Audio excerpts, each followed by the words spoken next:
Gamblang telah terlihat sebenarnya bukti nyata tentang pelanggaran konstitusi. Kalau orang-orang yang pembohong dan orang-orang yang munafik, dan orang-orang yang tidak jujur memimpin kita, Anda bisa bayangkan apa yang terjadi.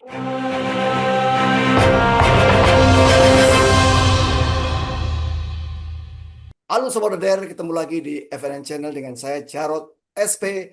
Hari Minggu 26 April 2026.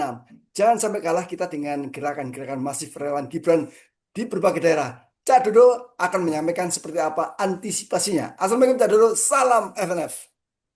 Waalaikumsalam warahmatullahi wabarakatuh. Selamat pagi Cak Jarod dan masyarakat Indonesia. Apa kabar pagi ini Cak Jarod?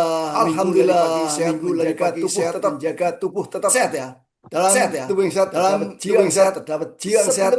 Sebelum kita satu Mei memperingati hari kita harus gerakan Gibran Cak. Iya, kalau kita lihat gerakan relawan Gibran itu udah masif di berbagai daerah.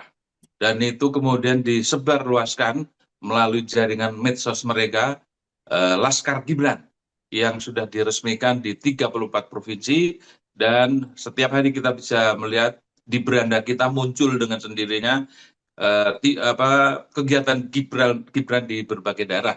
Ini artinya apa? Mereka sudah mulai mencuri start kampanye untuk 2029. Ada pertanyaan nggak? Ini challenge. Apa hewan yang salah kostum? Hewan yang salah kostum. Iya. Zebra. Salah. Jerapah. Salah. Musang berbulu domba. Iya. Apa itu maknanya? Dengan Laskar Gibran bagaimana dengan dia fokus mengawal program pemerintahan Gibran termasuk yang makan gratis, cek kesehatan, belusukan, melakukan konsolidasi untuk menjalankan program Gibran bahaya, termasuk yang terakhir itu ketemu dengan Gubernur Jawa Timur relawan bertemu dengan gubernur di kantor gubernur. Iya. Kofifa juga nggak berkutik kan didatengin tamu seperti itu, ya mau bagaimana lagi, tapi itulah fakta. Dan Gibran tidak hanya dia, istrinya juga dimasifkan gerakannya ke daerah terakhir, Gibran itu ke Papua, menyaksikan tari Papua itu acara apa, tapi duduk penari dan komunikasi langsung penarinya. Itu kan memang bagi penari sungguh penghargaan luar biasa, sapi jongkok. Jadi Gibran ini copy paste dari Jokowi, bagaimana hati masyarakat tetap nempel di hati masyarakat perkara urusan nanti, yang penting dekat dulu dan ada di pikiran mereka, itu yang dicari sebetulnya hari ini. Makanya ini dalam suasana seperti ini saya pribadi masuk yang kehilangan Pak Tri, bagaimana dulu paling gigih melengsingkan Gibran karena seperti yang kita saksikan dia anak. Dan ini kabarnya ada punya cerita terbaru mengenai purnawirawan prajurit kemasrakan yang menentang Gibran. Seperti apa perkembangan terbarunya? Jadi forum prajurit dan purnawiran TNI itu mereka jelas tidak mau melanggar konstitusi, meskipun Gibran ini memang harus secepatnya dilengsarkan karena tidak bisa bekerja dan sudah melanggar hukum. Jadi orang-orang yang peduli dengan kondisi Indonesia itu pasti tidak setuju wapres Gibran menjadi wapres. Oleh karena itu bagaimana mekanisme pelengserannya? Nah, FPP TNI atau Forum Prajurit dan Purnawirawan TNI kemudian berkonsultasi dengan pakar hukum tata negara, yaitu tokoh senior Marwarar Siahaan, didampingi oleh tokoh yang agak junior tapi memang ilmunya sudah mumpuni yang kita bisa saksikan di televisi, yaitu Ferry Amsari, yang sangat getol bagaimana mekanisme pemakzulan terhadap wapres itu bisa dilakukan. Dan FPP TNI maksudnya berkunjung ke rumahnya itu untuk mencari tahu landasan hukum supaya tidak dianggap inkonstitusional dan lain sebagainya, dan mereka sudah mendapatkan masukan yang sangat berarti bahwa Gibran bisa dilengserkan. Gamblang telah terlihat sebenarnya bukti nyata tentang pelanggaran konstitusi. Kalau orang-orang yang pembohong dan orang-orang yang munafik, ya orang-orang yang tidak jujur memimpin kita, Anda bisa bayangkan apa yang terjadi. Ada yang namanya prinsip Parsel ya. Prinsip Parsel ini bicara pelarangan mengubah aturan main menjelang pemilu berjalan tahapannya. Ini jangankan menjelang, Prof. Ini sudah dalam tahapan diubah aturan mainnya. Jadi ada timbul pertanyaan besar, menjadi misteri apa yang terjadi. Syaratnya apa ya? Kalau kita menyimak dialog pakar hukum tata negara dengan FPPTN ini ya.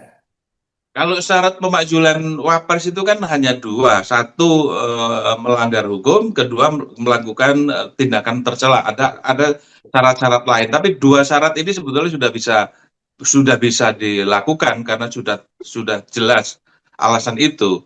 Melanggar hukumnya apa? Ya waktu pencalonannya mereka merekayasa hukum dengan mengubah pasal di Mahkamah Konstitusi. Meskipun ketua MK-nya dianggap melanggar dan kemudian diberi sanksi oleh MK-MK. MK-MK itu Mahkamah apa namanya? Majelis Kehormatan Mahkamah Konstitusi. Kemudian menghukum Anwar Usman sebagai paman Gibran. Tapi hukumnya hanya diberhentikan sementara, tidak membatalkan MK yang sudah dikeluarkan itu. Ini kan tipu-tipu saja sebetulnya. Nah, itu soal pelanggaran hukum. Kalau soal perbuatan tercela, itu Fufu-Fafa itu kurang tercela bagaimana lagi. Dan kata Roy Suryo 99%, 99,9% itu akunnya Gibran gitu loh. Dua hal itu saja sudah bisa untuk menindaklanjuti pemakzulan. Masalahnya, orang-orang yang aktif di dalam itu kan tidak punya kepedulian. Yang punya kepedulian adalah orang yang di luar pagar, orang yang di luar kekuasaan. Seharusnya orang yang di dalam itu memfasilitasi semacam FPPTN ini. Sebenarnya kelompok masyarakat tidak hanya di Forum Purnawirawan TNI, tapi banyak sekali kelompok masyarakat, LSM, personal itu yang punya kepentingan yang sama, punya kepedulian yang sama dengan FPPTN ini banyak sekali. Hanya saja memang kekuatannya belum memadai. Begitu Saudara Der. Kalau Anda termasuk penggemar berat Gibran, boleh-boleh saja. Tapi setidaknya Anda juga harus memberi celah pikiran positif. Bagaimana kritikan-kritikan keras terhadap dinasti Solo demikian keras. Kenapa? Sejak awal Jokowi selama 10 tahun itu memang merekayasa sebuah jalan agar dinastinya tampil di pentas politik nasional, meskipun harus dia membunuh pater politiknya baik di dalam maupun di luar wilayah kekuasaan. Begitu kan, Jak? Betul. Nah, itu kan miris sekali kita melihat perilaku, tindakan dan perbuatan geng Solo ini dalam mempertahankan kekuasaan, dalam merebut kekuasaan, dan dalam merawat kekuasaan itu dengan cara-cara yang bukan sedikit ya, banyak yang tidak sesuai dengan harkat martabat dan adab rakyat Indonesia. Bagaimana dia memanipulasi seluruh lini, baik di hukum, di masyarakat, maupun di lembaga negara. Di masyarakat dibuai oleh penampilan yang sederhana, merakyat, dekat dengan orang bawah. Itu kan dia punya cita-cita, punya keinginan.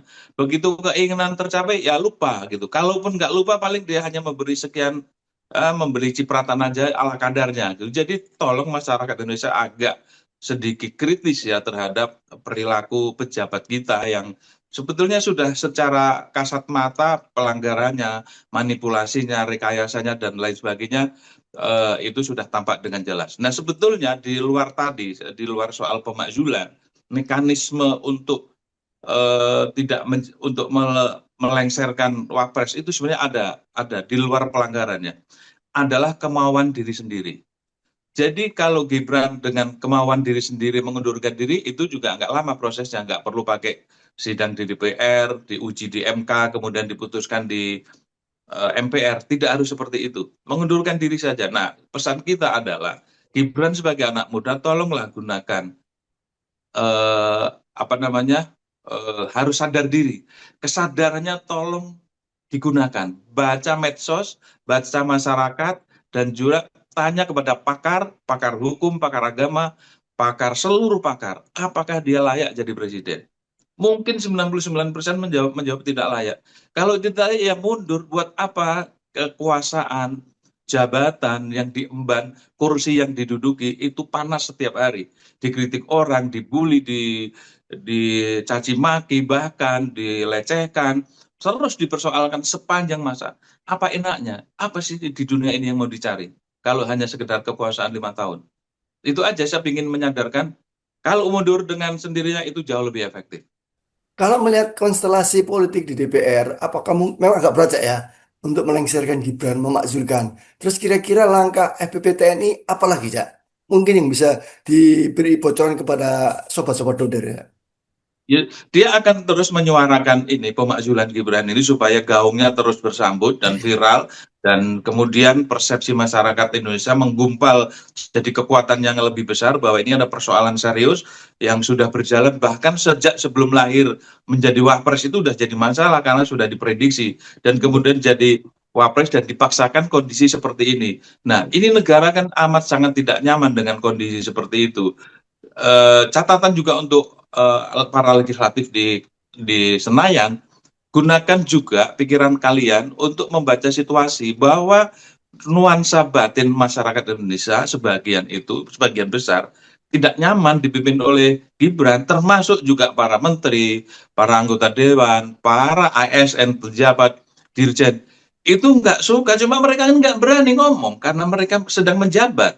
Nanti dianggap tidak mendukung pemerintah. Tapi ini kan persoalan yang sangat krusial, sangat penting bahwa pimpinan tertinggi nomor 2 Republik ini tidak layak, cacat hukum, melakukan perbuatan tercela, kok dibiarkan? Mau jadi apa negara ini kalau modelnya seperti itu? Jadi akhirnya aparat, akhirnya masyarakat mencontoh perilaku pejabat. Pejabat saja melanggar, saya juga melanggar. Pejabat saja merekayasa hukum, saya juga merekayasa hukum. Pejabat saja menangnya sendiri, saya juga menangnya sendiri. Ini kan contoh dari teladan yang sangat buruk bagi rakyat Indonesia. Itulah kenapa, Sobat Doder, eh, tingkat pendidikan perlu dinaikkan. Kenapa? Sepanjang kita masih 9 tahun belajarnya, artinya tidak lulus SMP, sangat mudah bagi politisi ya, untuk mengkadali, menipu rakyatnya. Termasuk ini, pencitraan bahwa, oh dia orang merakyat, Pak Jokowi merakyat. Tapi coba bayangkan, selama 10 tahun, adakah perbaikan hukum, perbaikan ekonomi, maupun eh, karakter? Bagaimana seorang negarawan harus memimpin sebuah negara dengan mayoritas beragama Islam. Kasih closing statement, Pak. Sebelum kita tutup, karena ini weekend, ini hari Minggu, hari libur. Iya, perbaikan ada, tapi kalah dengan upaya pelanggaran. Jadi percuma saja perbaikan itu. Berkaitan dengan soal pendidikan kita yang hanya 9 tahun. Kemarin itu saya kedatangan dari teman saya dari Cina langsung ke Indonesia karena ada urusan bisnis begitu. Jadi mereka heran dengan orang Indonesia. Begitu santainya, begitu nyamannya hidup di Indonesia. Bukan nyaman ya, santai, terlalu santai. Salah satunya dia menanyakan anak sekolah di sini pulang jam berapa. Kita bilang kan kalau anak SD 1-2 pulang jam 11, paling lama jam 12. Jadi itu sebetulnya yang terjadi pada rakyat kita. Tolonglah pejabat negara, orang-orang yang digaji oleh APBN, gunakan peran Anda untuk memperbaiki bangsa ini, bukan untuk mengamankan posisinya, jabatannya, kedudukannya hingga sampai pensiun. Bukan seperti itu. Gunakan untuk kebaikan bersama. Begitu, Cak. Saudara, jangan mudah tertipu, jangan mudah menyatakan kekaguman ketika seorang mantan presiden berbagi angpo, berbagi bansos. Itu semua apa? Itu duit kalian. Tetapi sekolah di hari Minggu menikmati hari libur bersama orang-orang tercinta Anda. Assalamualaikum, salam FNF. Waalaikumsalam warahmatullahi wabarakatuh. Salam freedom and fairness.